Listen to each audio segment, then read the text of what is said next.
Foi somente em 1926 que Henry Dale e Otto Loewy, trabalhando independentemente, identificaram a substância química específica que Loewy chamava então de Wagstoff. Como nós já conversamos, eles confirmaram que essa substância era, na verdade, acetilcolina, um neurotransmissor que hoje sabemos que desempenha um papel muito importante na transmissão dos impulsos nervosos nas sinapses entre os nervos e os órgãos efetores, como músculos cardíacos, por exemplo.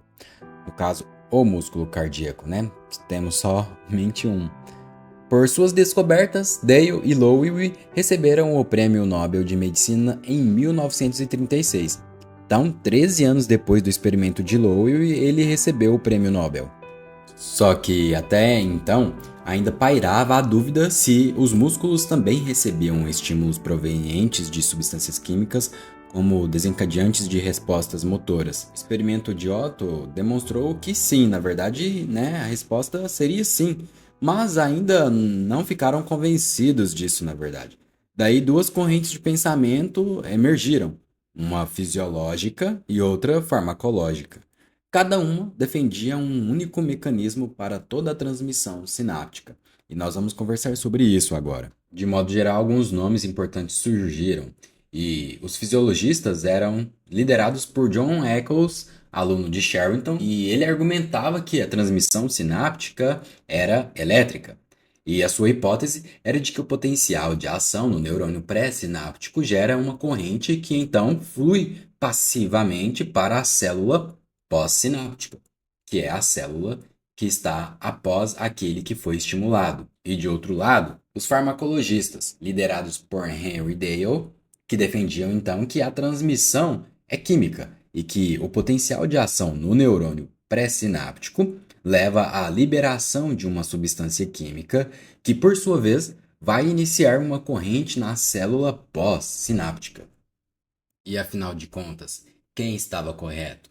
Bom, louvado seja a ciência e a tecnologia que a impulsiona, não é mesmo? Com o avanço das técnicas fisiológicas e estruturais, lá nas décadas de 50 e 60, tornou-se claro que ambas as formas de transmissão existem sim.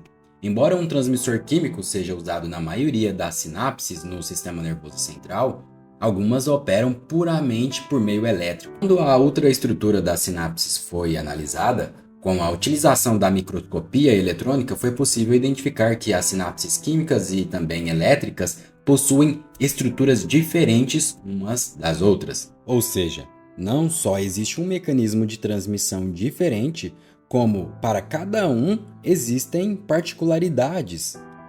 Uma célula que fará sinapse elétrica possui uma estrutura.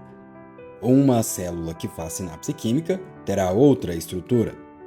Vamos ver como elas são de fato. Veja, nas sinapses químicas, os neurônios pré- e pós-sinápticos são completamente separados por um espaço pequeno chamado de fenda sináptica, fenda se referindo ao espaço entre uma célula e outra.